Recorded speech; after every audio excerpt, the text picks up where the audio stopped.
always loved art, sort of runs in my family.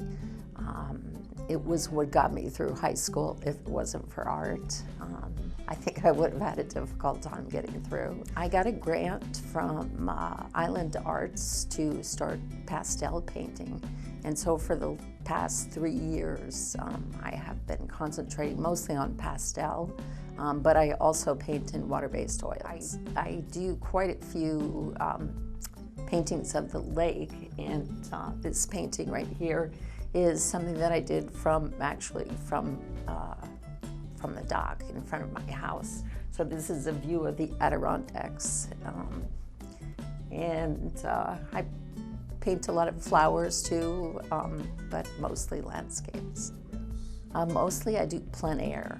I try to stay away from photographs. I feel that a lot of a painting is the feeling and the interaction between you and what you're portraying. I feel that that's one of my better pastel paintings, and I can remember sitting on the beach with my pastels spread out all around me and painting that on a beautiful, beautiful sunny summer day. My relationship with Island Arts has really developed over the past 8 years. Through Island Arts, I became more involved with the arts and with artists in the area. Right now, I'm on the board, secretary, and it's totally volunteer work. It feels really good to be able to give back to Island Arts after they helped get me on my way back into painting. Actually, I have a degree from many years ago in art education. And I've always drawn, and I've always enjoyed art, and I didn't want to use the art education degree, so I went back and got a degree in painting at the age of 50, actually. Well, a few years ago, they had a grant to plant these beautiful sunflower fields out in the islands, and I just love the colors of the flowers and their vibrancy. And in art, yellow sometimes can be a troublesome color, so it was a challenge for me to create yellow flowers and their personalities and bring other colors in besides just flat yellow. This probably was about the third that I did in the series. The series is somewhat mimicking my life, so I find these sunflowers that speak to a certain point in my life, and this point is where I was feeling very unimportant in the world and had something to say and couldn't say it. So I like the yellows, and I like my mixture of the lights and the darks. Pastel works from dark to light in colors, so it's easy to add and pile on the chalk, so to speak, or at least this is the way I do it.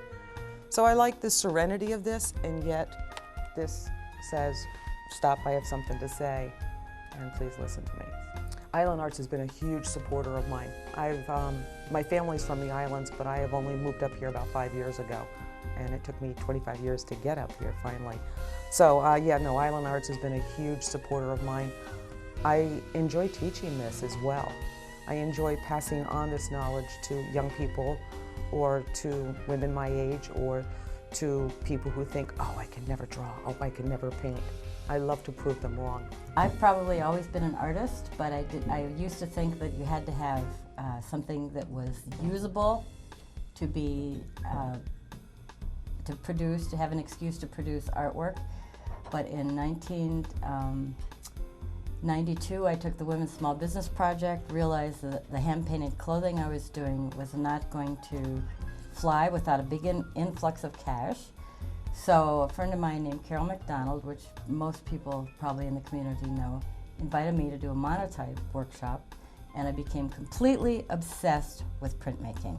So all the pieces that are in this show are printmaking of various sorts. And the latest thing I've been doing is working at becoming the most non-toxic printmaker I can be. Most of the time I start with no idea whatsoever. Maybe I'll pick some colors, and then I feel like whatever's inside comes out. Sometimes I find out what I've been thinking or what I've been experiencing by what produces on the paper. This particular piece was very exciting for me because not only is it in a collection of Mark Waskow and his Mark Wasconium, but it also was accepted in the Cambridge National Art. Each year they have a show called the National Prize Show, and it was accepted in that show, which blew my mind and has been very exciting to have had something in a national show. Well, one of the things I've learned, I keep taking every printmaking class I can get my hands on, and one of the things I've learned is solar etching, and it's a plate, a metal plate that has a photosensitive material on it, and the two on the ends I painted with some ink right on the plate, and then I even used talcum powder to make it more opaque. The one in the middle was done with